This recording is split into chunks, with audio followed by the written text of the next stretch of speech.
Welcome everyone to our second podcast.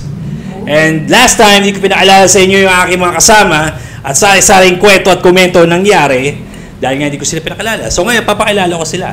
Isa-isa silang papakilala sa inyo. Simula sa babaeng naka-blue. Hi, I'm Irish. Kasama sa therapist. Isa sa mga therapists. Si Irish. And the next one is... I'm Aiko. Ako ang mga tagasagot sa mga tawag nyo, lalo na sa mga pasyenteng makukulit dyan. Ayos. And then the next one is... Hi, I'm Mia. Isa sa Shockwave Girl. Ayos. Okay, may mga nag-comment last time, sabi ano daw sila, Dok, ano ka ba naman, wala ba ibang makausap, kumuha ka ng mga chicks sa Angel's Burger. Simula ngayon, pangalan Angel's Burger Girls. Okay? Okay na yan. Pangatawa na namin yan. So, ganito. Today, pag-uusapan natin yung pinaka-common na nakikita natin sa clinic ng mga pasyente. No? Right now, ang pinakamalakas is may mga pinch nerve sa leeg, shooting down the arms, feeling nila na stroke na sila. Binigyan sila ng psychiatrist kasi nga may anxiety na daw sila. Oh my goodness, okay? Tapos, sometimes meron silang back pain, nag-shoot down sa legs. Those are types of pinch nerve, no? Ano nangyayari. So, ngayon, pag-usapan natin yung mga kwento ng mga tao na yon based sa mga experiences din ng mga therapists natin na nakatrabaho nila.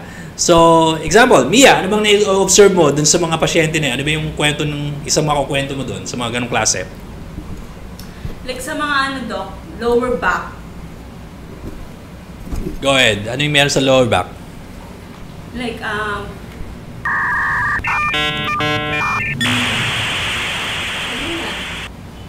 yung Doc meron, halimbawa sa lower back, sinasabi nila na may naiipit na ugat. Aha. Gabuhok. Ang gabuhok? May buhok sa puwet? Gabuhok. Kala ko may buhok sa puwet. Hindi. Like, gabuhok yung naiipit na nerves. Ganun pala yun, Doc. Ganun kanipis. Yes, sobrang ganun kanipis. So, kailangan specific tayo pag tinusok natin yung acupuncture needle, parang ganun. Yes, Doc. Like, kanina, may patient tayo na yun lang talaga yung pinaka-pain niya. Like, syempre, pag sinabing low back, so parang sinabi mo na buong back siya. Pero hindi. Okay. Alright. Kabalahibo, ganun. Pero tinatamaan natin, no? Yes, Doc. Like kanina, ninidal ko talaga. So ngayon, wala na. Wala na. Paano nasayang wala na? Bakit ano bang ginawa mo after? Like, before, pag sinashockwave ko siya, dun sa mismo talagang pain na sinasabi niyang gabalahibo, gabuho, before na sinashockwave ko, dun talaga yung pain niya. Ngayon, nung ninidal ko siya after that, wala na. So yung wala yung pinaka-pain niya dun. So yung mga binabanggit ni Mia, yung mga pasyente namin na nagagawa ng procedure like shockwave, no? We have a focus shockwave kung saan talaga pumapasok yung intensity sa loob, no? Hindi ito yung kagaya ng mga nabibili sa China, nakala mo edits ni Robocop. No, yung akala mo vibrator ni Robocop, no, hindi, no. Ito yung mga talagang legit shockwave from Europe, no? Talagang pumapasok to, talagang tumatama. And it's really painful at the same time, masarap siya. Masarap na masakit, parang gano'n, tama? So, very effective to ginagamit sa mga pasyente. At yung sinasabi yung needle, yun yung mga dry needling. We use that dry needling acupuncture. We don't follow the yin and yang, no? Like yung mga acupunctures, ginagamit nila yung... kasi ano ba difference ng dry needling sa acupuncture? Sa TCM, no? Traditional Chinese medicine. Pareho yung microfilament, pareho yung acupuncture needle, pero magkaiba yung gamit. Kasi kami ginagamit namin yung based dun sa anatomy, based dun sa nararamdaman ng pasyente, sa muscles, sa nerves. Ngayon yung acupuncture, ginagamit nila yun to unblock the energy blockages, no? Hindi yun ang pakay natin. Hindi natin siya ginagamit ng ganon. So when nag-needle si Mia kanina, talagang hinit niya kung saan nagpa-follow yung nerve, kung saan pwedeng tamaan natin yung pathway ng nerve para mapakawalan natin yung muscle na umiipit. Yun yung minimin niya na nag-needle siya, no?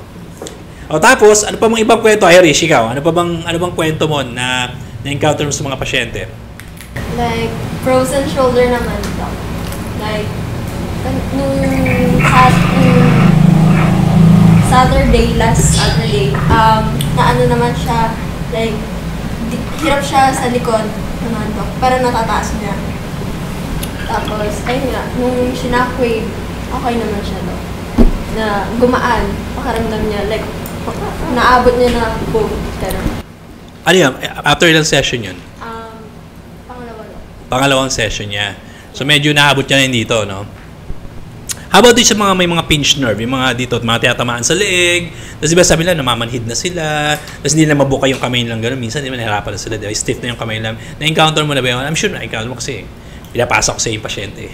Di ba? Kanina po, Dok, yung pasyente natin na inibal mo, like, kusang gumaganon yung leeg. Meron siyang dystonia.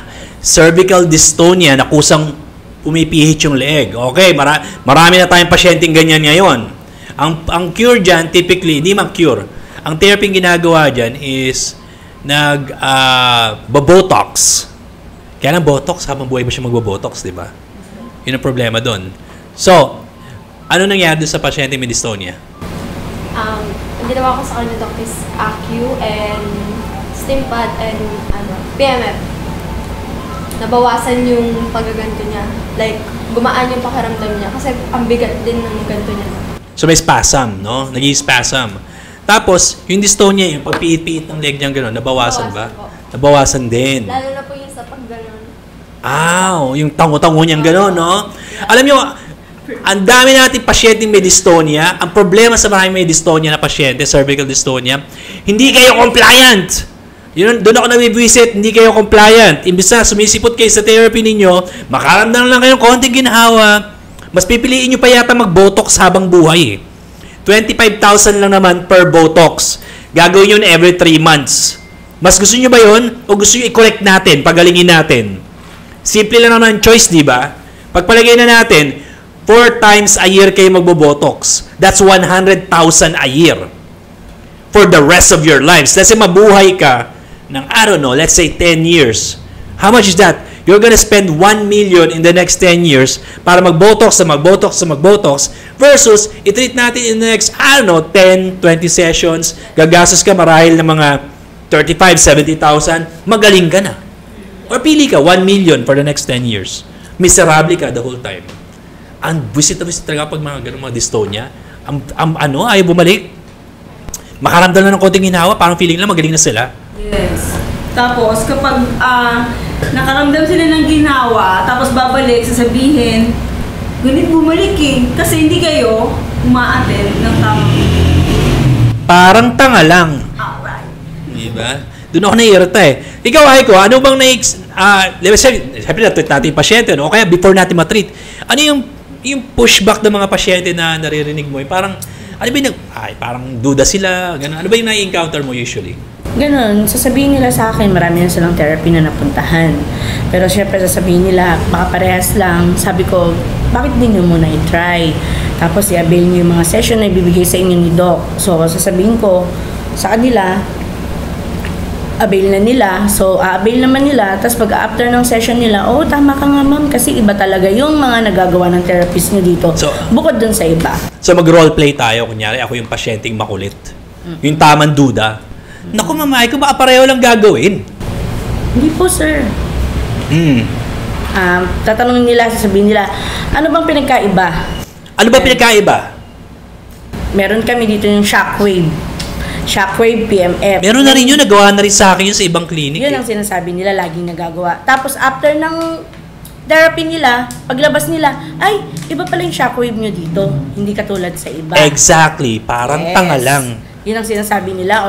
Kumusta naman po pakiramdam nyo? Sasabihin nila, lahat naman yan, alam niyo yan, mga pasyente ko na mga naririnig nito na sinasabi nyo, iba talaga pala. Kasi lagi kayong parang tamang hinala na katulad ng ginagawa sa inyo sa mga ibang hospital.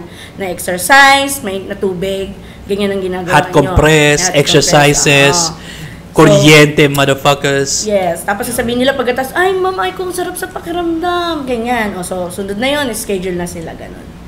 So, iba talaga daw. Ako din pag tinatanong nila, Doc, ano ba? Ano bang gagawin mo? Pwede ba ang bigyan ng detalye ng gagawin mo? I'm like, dude, it's better for you to experience it eh. Ba't kailangan pa i-describe? Nandito ka na eh. Experience mo na lang kaya. Di ba? Di ba? Parang it doesn't make sense eh. Di-describe ko pa ba talaga sa'yo? Let's say, pumunta ka sa dentist. Doc, alam ko yung root canal mo ako. Bigyan mo ako ng details pa paano mo i-root canal. Maintindihan mo ba? Yes. Di ba hindi? Let alone yung sarili ko procedure na akong gumawa, walang ibang nakakalam kundi ako lang sa buong Pilipinas, i-explain ko sa'yo as if na maiintindihan mo. Why don't you just fucking experience the whole thing? Di ba? Ang simple-simple eh. Di ba? Shut the fuck up. Let's get you started para ma-experience mo na. How about that, motherfucker? Di ba? Ganun ka-simple eh. Para mas welcome siya sa Shockwave. Oo, di ba? Tapos pabanata ka na yung Mia ng Shockwave sa puwet, no? Boom! Parang ang tinumbungan ngayon. Agoy! Ayun. So, ano pa ba yung mga ibang nakikita nyong cases na parang nakita nyo, interesting to ha, gumagaling pala to. Meron ba kayong mga ganong cases? Ikaw, Irish, meron ka bang ganong case? Sa paa daw. Yung...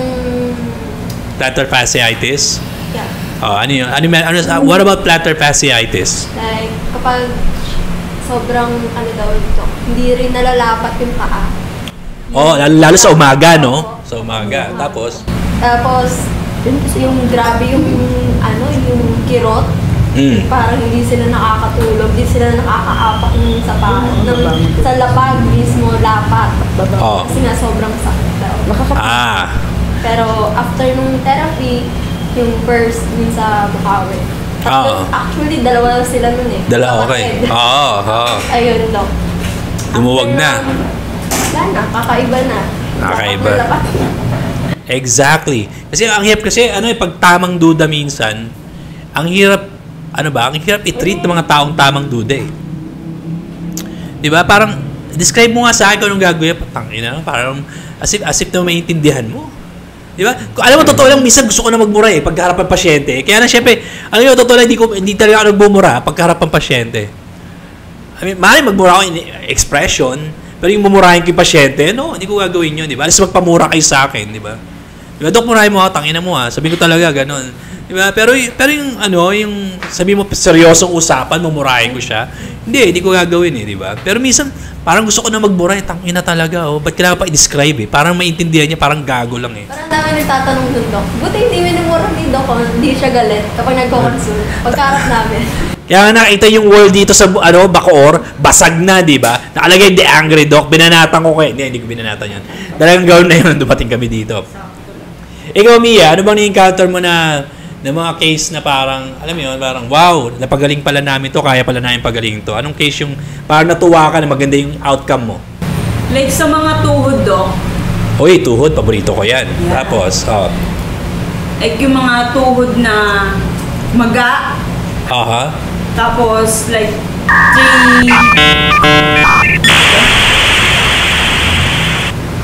3 session, 4 session, something like that na, syempre, hindi naman siya sobrang hirap, pero, tangina, kaya ko pala itong pagalingin nang hindi nahahawakan ito. Yun nga eh. Kasi ba, ikaw ba ito kang hawak sa akin? Kinausap na kita, in-evaluate na kita. May plan of care na, i-endorse na lang ka sa therapist. Ako pa yung nahawak sa'yo. Di ba? Parang wala sila kasing tiwala na hindi namin kaya. Pero, syempre, kay Doc pa rin yung galing ang lahat. Hindi, naiintindihan ko naman kasi na parang, we wanna be treated by the master. Parang gano'n, di ba? Gets ko naman yun eh. However, nakagawa na kasi ako ng procedure kung saan ini-implement na lang ng mga staff. Would you imagine? Pati ba naman ako pahawak pa ng machine na yun? Pati ba naman ako magpupush pa ng button sa machine na yun? Come on, man. Siyempre, inaalat ko yung utak ko doon sa mga taong kailangan talaga yung expertise ko eh. Di ba? Hindi yung gusto ko kasi ma-experience yung kamay mo kung gaano ka kagaling. Nigga, please. Di ba? We could do a much better job, or I could put my expertise somewhere else na kung saan talagang kailangan ako ng pasyente. And alam ko naman lahat kayo kailangan ako. Kaya nga nandito yung mga staff ko para suportahan ako. Kasi kung lahat kayo hahawakan ko, ay Diyos ko, huwag na tayo mag-clinic, hindi ko kakayanin. I'm already fucking 48 years old. Hindi ko kayo kaya i-handle lahat. Diyos mio. Anyway, so ano pa mga cases yung na-encounter natin na yung mga tipong na-paralyzed na. Naka-encounter na kayo nun, di ba? Naka-encounter na tayo nun, di ba? Nagkaroon na ba tayo na yung parang paralyzed na siya tapos all of a sudden napalakan nyo? Meron ka namang ganun, Irish? Yung nasa wheelchair. Nasa wheelchair. Tapos ano nangyari? Hindi nakakatayo, hirap. Aha. Talagang parang sinasabi nila, kaya nyo ba ito? Parang, mapapagaling niyo ba ako? Ilang session bago niyo ako mapagaling? Para sabi, gago ka ba? Tatanungin mo ka? Fucking LeBron James sa physical therapy profession? Tatanungin pa kung kayang pagalingin? Nigga, please, obviously. Di ba? Tatanungin mo pa ba? Obviously, Captain Obvious. Like, per session pa lang naman kasi Doc, mayroon ng improvement. Fuck yeah! Yes, first session Diba? lang. Every First- session. Kasi, bakit tayo may resulta sa first session? Ano yung lagi ko sinasabi? Naalala nyo pa ba? Bakit tayo may resulta sa first session? Kasi, anong proof namin na kaya namin kayong pagalingin kung sa first session nga wala kayong results? Ano, di gagaya tayo sa mga physical therapist na putyo-putyo? Basta manalig lang kayo sa amin. We'll pray over you, motherfucker. Pwede bang ganon? Hindi, di ba? Di ba? Hindi yung pray. Puta. Kumbaga, per session, may pagbabago talaga. Exactly! And hindi naman natin yan pwedeng magicin ng isang magic lang. Kasi walang one-time therapy. Yes. Yeah. Understand it, motherfuckers? Oh. Kaya ka tinawag na therapy. Di ba yung mga babae naglalagay ng facial therapy gabi-gabi? Ibig sabihin ba, one time lang yun, isa papahid lang, gaganda na sila? Hindi, kahit nga magpahid sila isang taon eh. Kung pangit sila, di ba?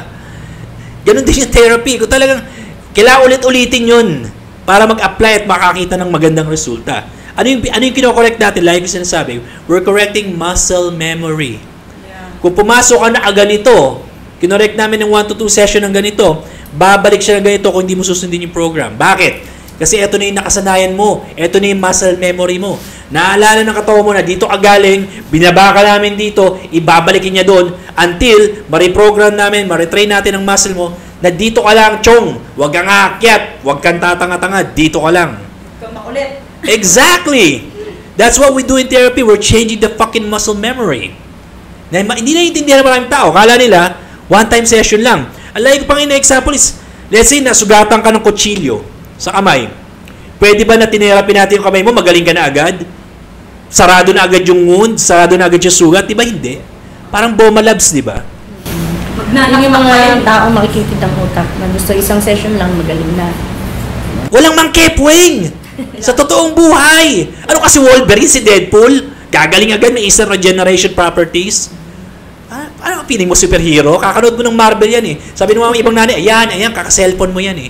Diba? Ganun eh. Anyway, ikaw, Aiko, paano pag meron mga pasyenteng, alam mo yun, makukulit? Oh my God, makukulit. Meron naman talaga niyan. Aminin nyo sa hindi, may makukulit talaga. Si Aiko, mahaba pasensya sa inyo. Ako, hindi, maikli pasensya ko. Kaya kasi ako kumakausap sa inyo eh. Kasi maikli pasensya ko. Diba? Sige. So, yung mga patient naman na makukulit. So, yun, kahit hanggang alas 12, alas 3, alas 4 ng umaga, sinasagot ko pa rin, alam niyo yan, pag nagising din ako. So, pagka yung nakipag-connect kayo sa amin at nagpa-schedule kayo, sana sumipot kayo. Kasi karamihan yung iba, mang-istorbo, maraming tanong, tapos ang ending, hindi naman sila pupunta. Lalo na pag naka-appointment kayo. Di ba? Ay, ako, sinasagot ko yan. Pas ako sa kwentuhan.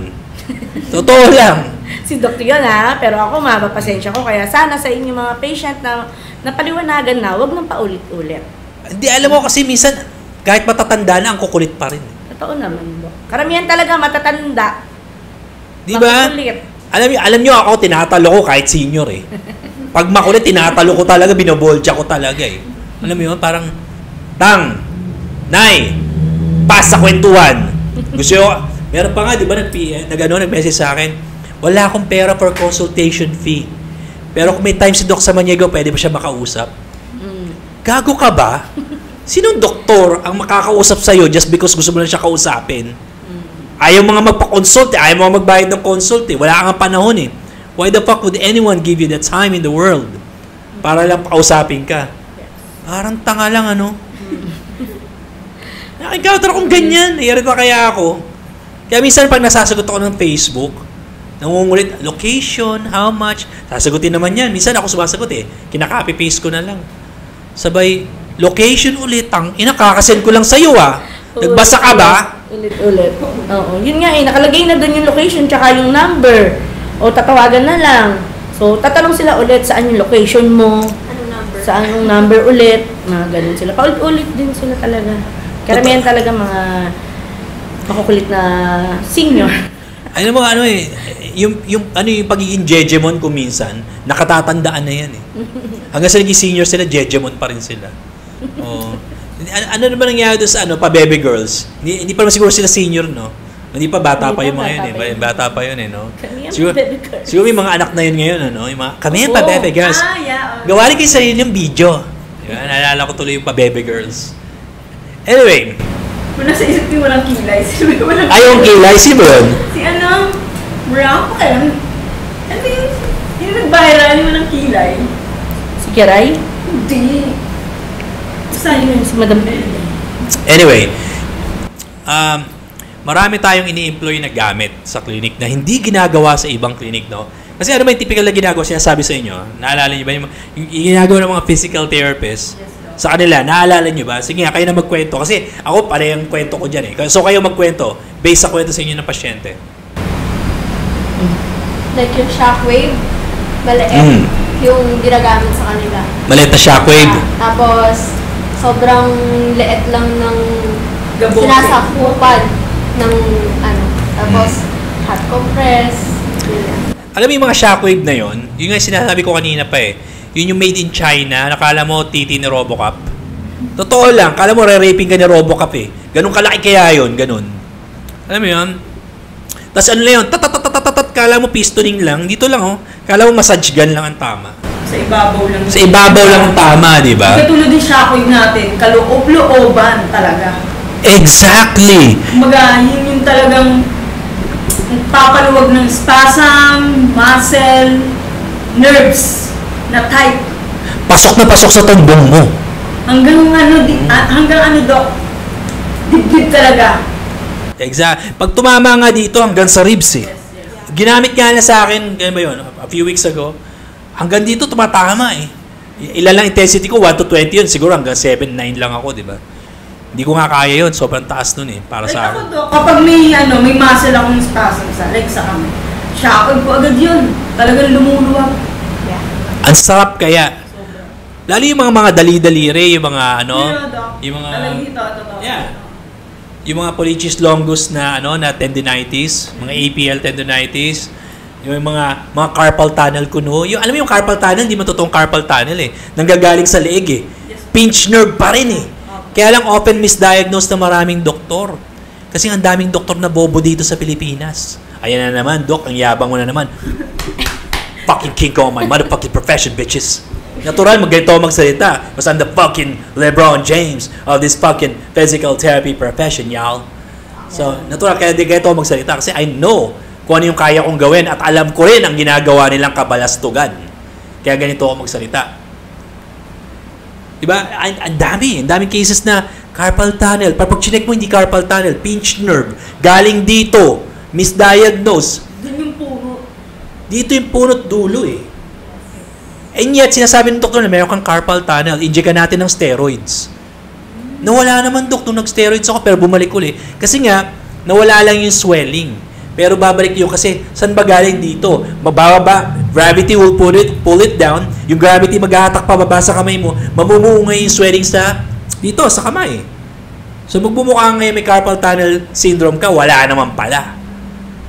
Kala mo lang meron, pero wala. Diba?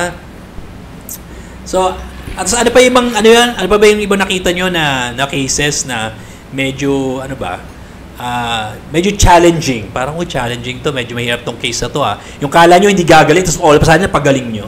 Meron ba kayong ganong case na nakita? Sa Bell's palsy, Doc. Oh my God, Bell's palsy. Paborito ko rin yan. Kasi ang hirap pagalingin kaya niyan. Yung malalo yung mga taon na, no? Yes. Ano nangyari sa Bell's palsy? Like, binawanan siya sa Ortigas. Unahin mo natin sa Ortigas, yung lalaki. Daddy. Like, problem niya is yun sa lips. Kasi, di na daw siya makakiss. Oh! Ay. Tapos po, Doc, ayun nga. After ilang therapy, like 6 sessions.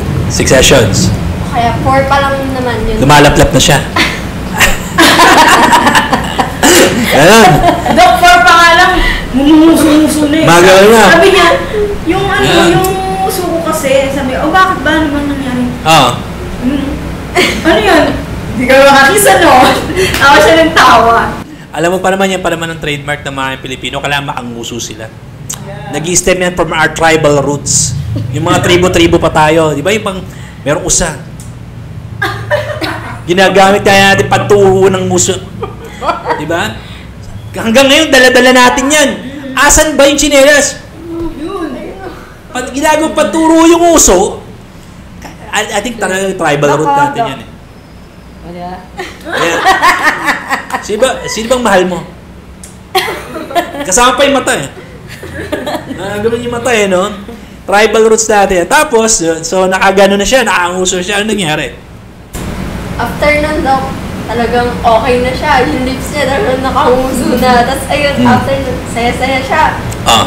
Tapos yun sa, ano naman, Doc, yun sa... Nung bumalik siya, may mga lipstick na siya. Player! Player! Nakakagawa na siya ng smart. Oh, shit! Dok, hindi yun. Ano, di ba panguso-muso? May padila na. Oh, damn! French kiss! Iba rin! Kung nanonood ka man, Chong. Kilala mo na kasi yung... Alam natin yan, ha? Shout out. Shout out to you, my man. Shout out to you, my man. Tapos? Sabi na ano naman, Doc, yung sa half na mukha. Like, sa Switzerland, mukha niya, like, dito nagsimula sa noo. Wala siyang, hindi niya nagaganon yung face. Oo, saka yun, batak na batak yun, no? Ganun talaga yung mukha niya, no? Tapos? Pero after nun, Doc, talagang sabi niya kakaiba. Lalo na yung needle. Kung hindi niya pa daw sasabihin yun sa pinuntahan niya, hindi pa daw gagawin. Hindi, ang masama kasi, kahit naman in-needle nila, tama ba yung placement?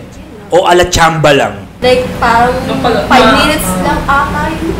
Parang mga tanga. Mga physical therapist yan, ha? May PRC license yung mga putang inang yan, ha?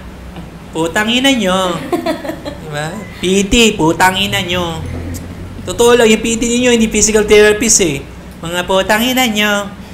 Parang ganun talaga, eh. Sabi niya, Doc, ikaw lang naman, gumura ka na naman. Nagmumura naman talaga ako, eh. Kaya nga the angriest stock, motherfuckers. Ano pa bang bago? Diba?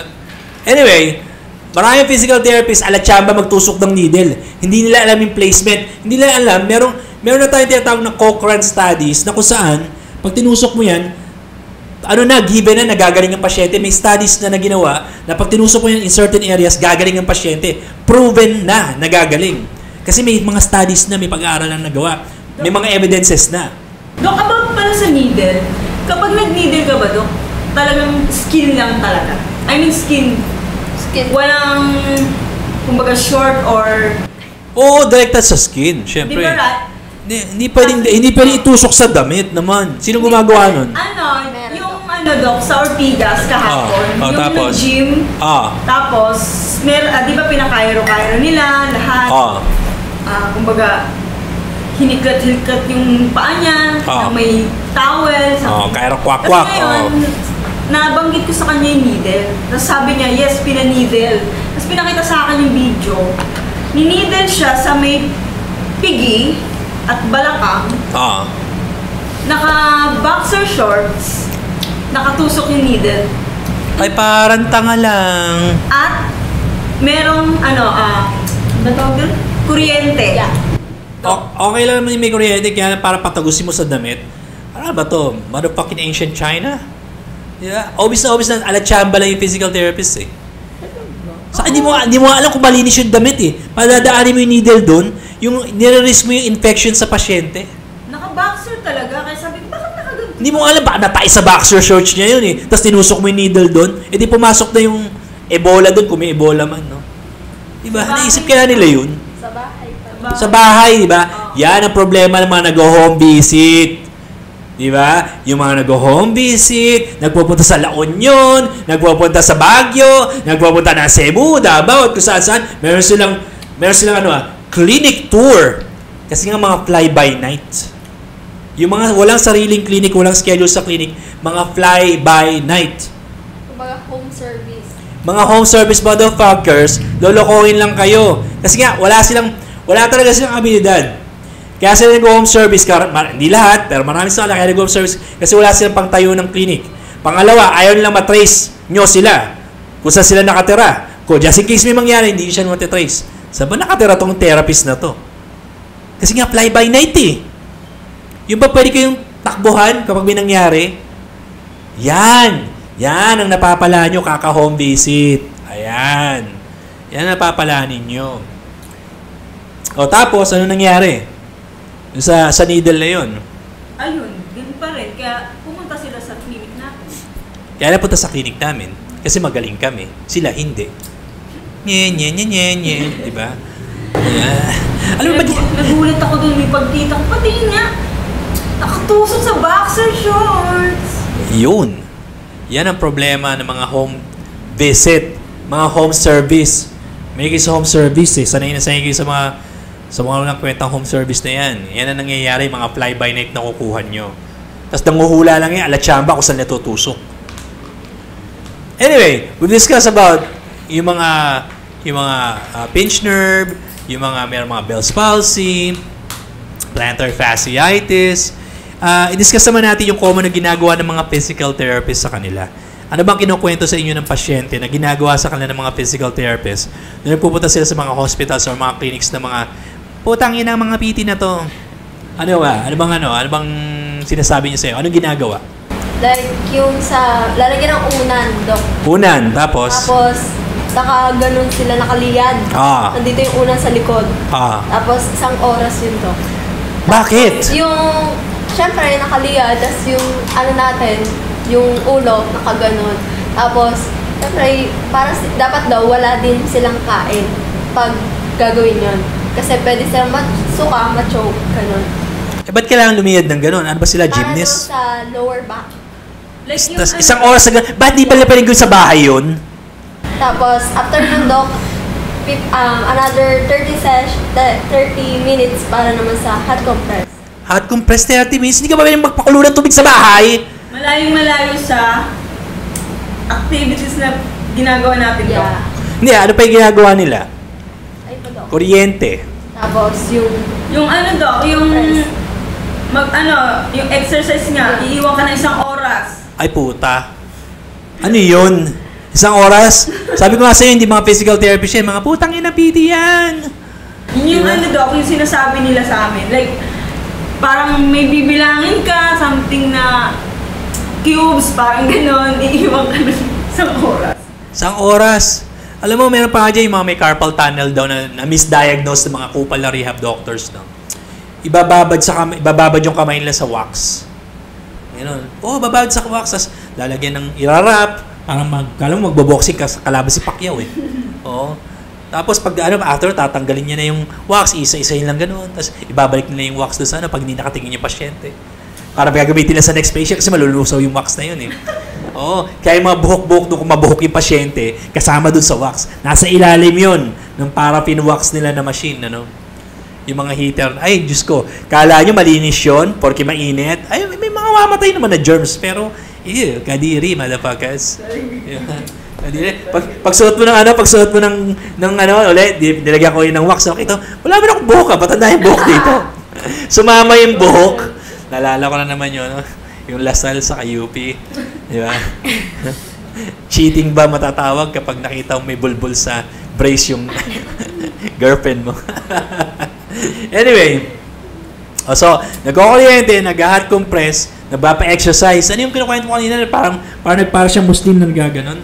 Mia? Yes, Doc. Yung sa lower back, yun nga yung gabalahibo lang ang naiipit dun sa na pain niya sa lower back. Kung ano na pinagawa sa kanya. Yung parang nakatuwad na gano'n. Basta nakatuwad. Child's pose. Child's pose, parang yoga pose na gano'n, Tapos 1 oras. Hindi naman 1 oras. I mean, may na 1 oras yun. Tapos, lalagyan ng, yun nga, mainit, hot compress. Kuha ko yan, baka ganyan ako 1 oras. Oy, nandiyan pa ba kayo? Babalik, tapos na ba to? Ako talaga, help! Help, motherfuckers! Yeah, come back, motherfuckers!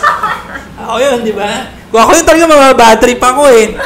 Tanginan mga to, iniwan ako 1 oras ako nakaganito. Di ba? Parang mga gago. Meron nga akong blinag na kinontent na stroke, bata pa yun eh. Hindi ko alam, content creator din pala siya. Tapos nagagalit siya sa akin, ba't daw tinitira ko yung mga PT niya. Eh, kaya naman daw siya naglalakad mag-isa na, nagbabike mag-isa, kasi may tiwala daw sa kanya mga physical therapist niya. Sabi ko, gago ka ba? Bobo ka ba? Kung may tiwala ng mga physical therapist mo na kaya mong gawin, ba't di mo gawin sa bahay? Ba't magbabayad ka pa for physical therapist kung manonood, nakapanghod lang yung PT mo, gano'n.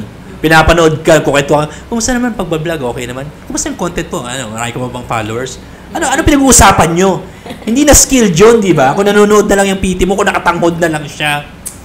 Ang daming ganyan mga physical therapists, nakatanghod, lalo yung mga no-grad. Yung mga PT dito talaga sa Pilipinas talaga, as in wala talagang kakwenta-kwenta. Totoo lang. Lalo yung mga gumagawa ng mga hot compress, kuryente, exercises. We call that the what? The Happy Meal Combo! Happy Meal kasi, bakit? Dekahon. Pag bumili ka ng Happy Meal, eto ng Happy Meal mo, meron yung laruan sa loob, bigay mo sa anak mo. Di ba? Kaya Happy Meal Combo. It doesn't matter kung anong sakit mo, pare-parehong gagawin nila.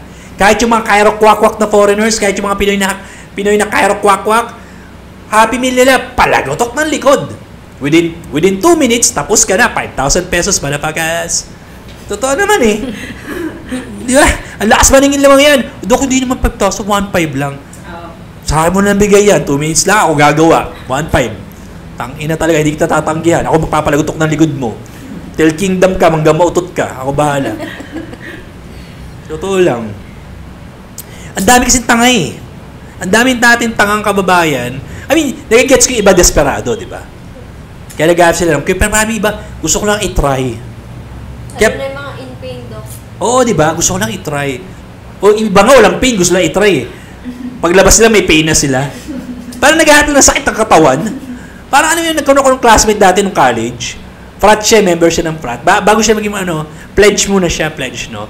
So, mag-apply siya sa frat. Ano eh, parang ang daming katangahan na pinapagawa. Ganun din sa mga pasyente, parang ano bang katangahan pinagagawa ng mga PT mo, di ba? Ano, susunod ka na lang just because sinabi ng PT mo? Tapos yung PT mo manonood lang sa'yo, sige, bibigyan ka ng mga laruan dito, gamitin mo sa kamay mo, paglaruan mo, i-screw mo ng ganun, tanggalin mo, ibalik mo. Parang may magawa ka lang, bali isang oras ka dyan, nabalikan ka after 1 hour. Parang ano daw kayo, ginawang kidsuna. Parang kidsuna! For adults, no? Kidsuna for adults. Kulang lang yung, buti sana kung meron sila yung bouncing di ba? Ang tawag doon? Di ba? Yung nagtamatalon-talon, masaya pa sana yun eh. Kaya lang pa parang ulang balance, nakatalon-talon siguro. Hilo-hilo siguro siya nun, ano? Yung mga sa labas, Nagta-trampoline, tapos di makabahay siya, matatanda yung mga 67 years old. Tungagan mo, kasama talaga sa therapy to. Gulong sa ere. Sabi niya, kala ko ba tatagal vertigo ko dito? Lalo ako nahihilo.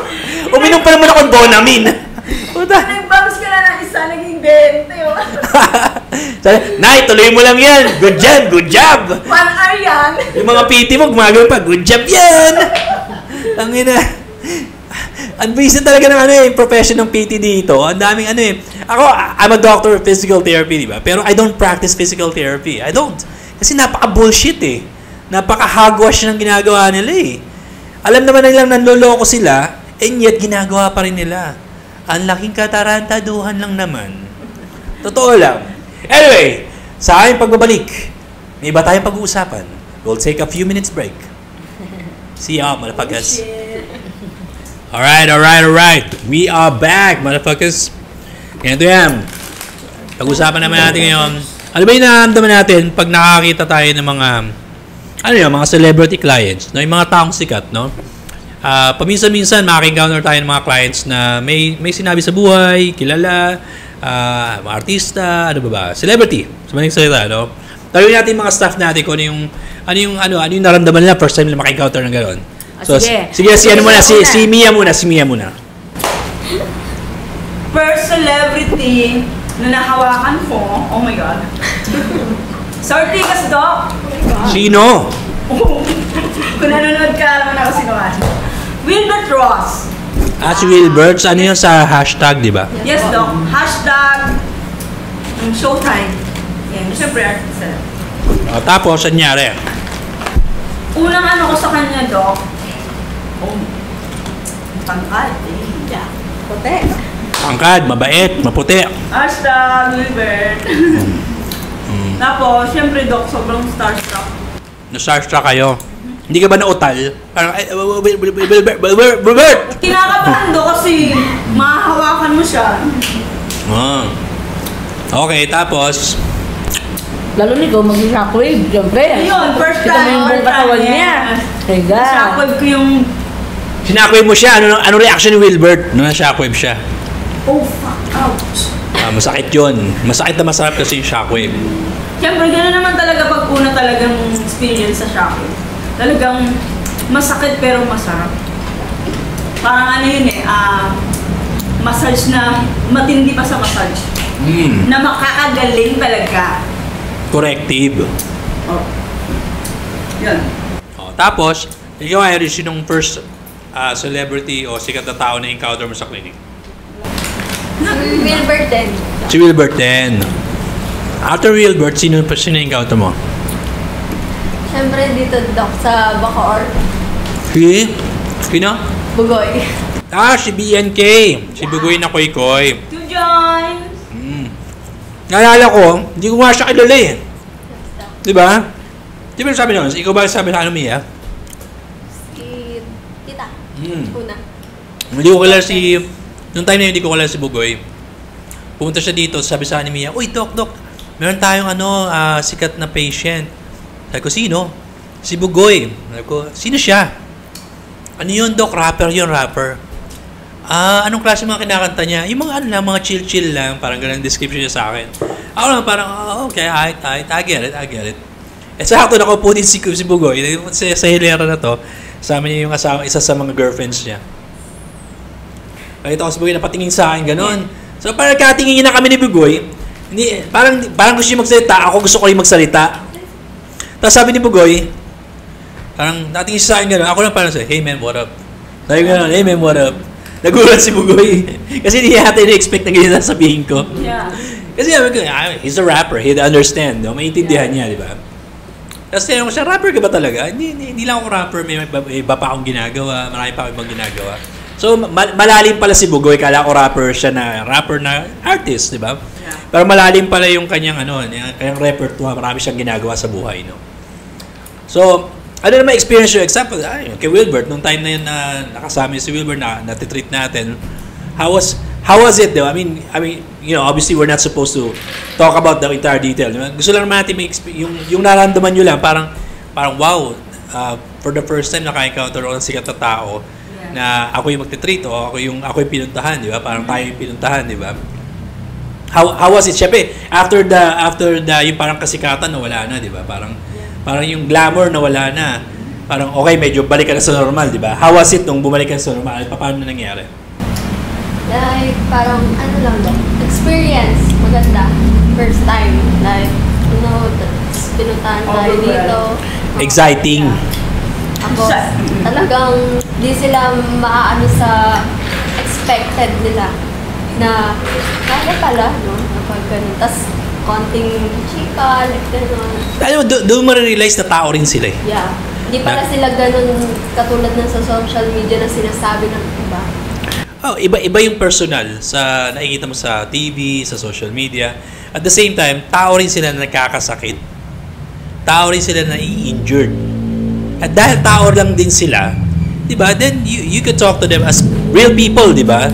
Yun lang, talk to them as real people. Kasi tao lang din sila eh. Tao sila na kailangan, katulad ng mga patient na kailangan mo silang pagalingin. Ako, I've learned that early on na hindi porke sikat, titreat natin ng different, no? Kaya sikat yan, kaya ordinaryong tao yan, we treat them the same. Kasi ang anatomy ng tao, isa lang. Pag binalatan tayo, isa lang naman ang anatomy natin eh. Diba? So, ako, I treat people the same. Kaya sikat sila, kaya hindi sila sikat, I treat them the same. Kaya when example si Bugoy, when he came in here, parang, hey man, what up? Kasi gano'n na may pag-usap eh. Di ba? Pag pumunta tayo sa kliniko, what up man? How can I help you? Yung lagi opening, di ba?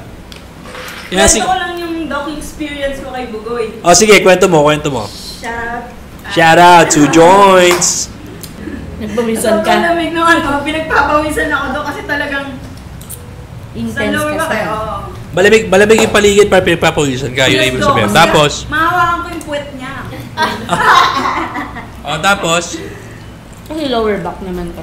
Lower back naman kasi talaga. lower back yun, hindi pwede ang hawakan niya. Lower back yun. Yes, Baka lower isipin back nyo, para sa mga baka hindi isipin nyo manyakas si Mia, hindi naman. Okay. Kailangan ko yung shockwave. Yun, ang tatama sa puwet niya, yung shockwave. Yes.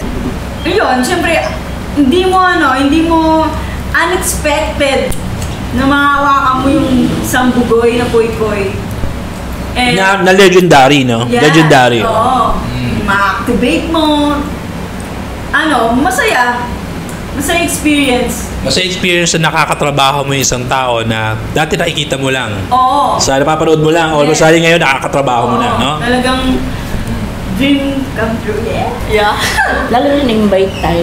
Lalo na na-invite kami sa house nila, na-invite si Doc's podcast. Chill yung group nila. Chill yung grupo nila. Sobra. Kaya sa tao na yun, si Bugoy, wala siyang pakialam kahit marami siyang haters. Believe nga ako sa kanya eh. Kasi kapag marami akong haters, sinasagot ko talaga eh. Siya hindi niya sinasagot eh, parang wala akong pakialam sa inyo. Parang nonchalant, parang bahala kayo sa buhay niyo. Something na hindi ko kayang gawin. Di ba? Doon kami magkaiba eh. Ako sinasagot ko, siya hindi niya sinasagot. Wala siyang paki, no? Which is awesome. But then again, like I said, kay celebrity yan, kay normal na tao, lay people yan, ordinaryo tao yan, kay manang yan, kay tatang yan, I would still treat them the same. Kasi I see the person and I see the injury, inaayos ko yung injury. That's the way I see things, no? I mean, nakakatuwa lang pag-usapan. Kaya lang natin pinag-uusapan to. Kasi nga, syempre, how often do you see somebody na kilala? Na pupunta sa clinic mo? Syempre, masaya yung experience na yun, kahit naman siguro sino eh. Nakakatuwa yung experience na yun, may pumunta na taong sikat. Tapos, trinate natin sila, di ba? Hindi tayo pumalpak, hindi tayo nagkamali, nagawa natin yung tama, di ba? Parang, man, under pressure, kahit starstruck ka, nagawa mo yung dapat mong gawin, di ba? May si Bugoy nga, hindi ko kilala nung una eh. So, hindi ako na starstruck kay Bugoy kasi hindi ko siya kilala eh. Si Wilbert, di ko rin kilala eh. Nung una. Kasi galing ako Amerika, how would I know, di ba? How would I know these people? So, yun ang advantage ko kasi hindi ko sila kilala. So, hindi ako na-starstruck. Now, the only time na-starstruck ako, kay Richard Gomez. Nung nag-clinic ako ng 2015, nagulat ako, nag-walk-in si Richard Gomez sa clinic ko. Pambira Richard Gomez to eh. Di ba? Palibasa lalaki, bench. Di ba? Kilala na lahat eh. Model, artista. Kaya nung pumunta siya, parang, damn, starstruck ako dito. Parang, okay, alright dude. What up man, how can I help you? Parang ganun din ang opening ko eh. Sabi niya, kasi masakit yun dito ko, okay, yeah, we can fix you, don't worry about it, man. Yeah. Parang ako hindi ko pinahalata, pero totoo nun, parang, what the fuck? This is fucking Richard Gomez, man, what the fuck? Yan ang time na yun. Dok, paano pag si Fernando po? Ay, puta, kung si Fernando po, kung buhay pa, lalapitan ko talaga yun. Idol, ayos pa ba? Ano bang dinaramdam mo? Masakit ba likod mo kakaganito? Hindi ko Dok. Kilala, kumusta po ba si Tita Susan Roses? Kung buhay pa sila, no? At alapitan ko talaga eh. Lodi yun, ang panday. The only panday na i-recognize ko. The only legit panday. Fernando Po Jr. Yeah. Di ba? Rest in peace. My idol, Lodi. Anyway, that's our podcast. Podcast number 2. Our experiences in the clinic. I hope you enjoyed it. Kung meron kayong dinaranas na ganito na na-discuss namin, nakaka-relate kayo, come check us out. We're the only corrective therapy sa buong Pilipinas. I'm the LeBron James of the physical therapy profession. I'm the King Kong of this motherfucking physical therapy profession. Come check us out, y'all. Stupid bitch ass Pinoy niggas. Online world. Brace yourself. Yeah.